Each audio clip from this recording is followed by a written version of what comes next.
This is Lowell Observatory.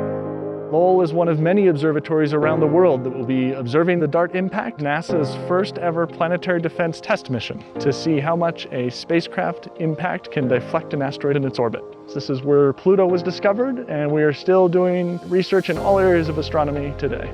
So let's go check it out.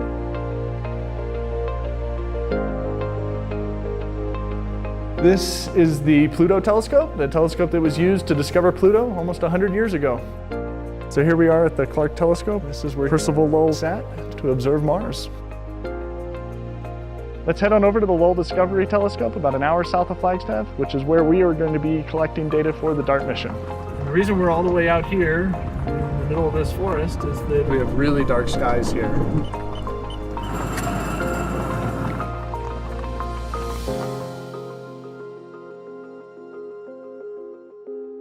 And this is the Lowell Discovery Telescope. This is what a 4.3 meter telescope looks like.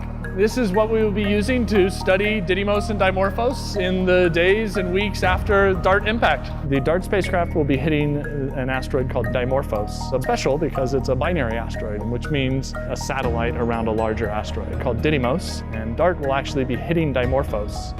And what we will be measuring is how much DART changes the orbit of Dimorphos around Didymos. So this is an important test for planetary defense mitigation strategies in case we ever have to do this for real.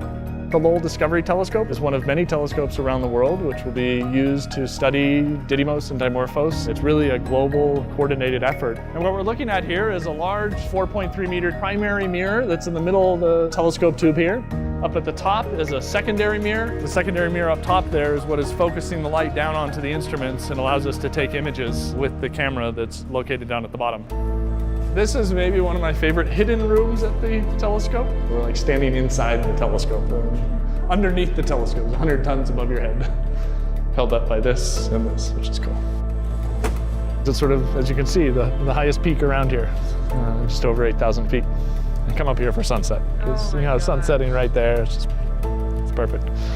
For DART, we're going to be collecting images of the night sky. And typically an observer would be here in front of one of these consoles, controlling the instrument and taking images like these as they're coming in off the telescope. DART is really a sort of before and after experiment. We need to understand the system before the spacecraft intentionally impacts, and then we have to understand what the outcome of that impact event is. As we watch from the Earth, Dimorphos will pass in front of Didymos and behind Didymos. What we will be doing with those images is measuring the brightness of Didymos in those images and looking at how that brightness changes. And those dips in brightness allow us to measure when these eclipses happen and measure the orbit period of Dimorphos. And so you have essentially a fixed star field here. All the white dots are stars of different brightness. And moving through this field is Didymos and Dimorphos, which again, we can't distinguish them as discrete points of light, but we have that small object moving through the field of view. So after impact, we will then be able to go back and start observing intensely, looking for those mutual events, those eclipse events of Dimorphos passing in front of and behind Didymos. And on each one of these frames, we're measuring the brightness to assess whether or not it's undergoing one of these events where Dimorphos is passing in front of or behind, and using those to determine the orbit period of Dimorphos around Didymos.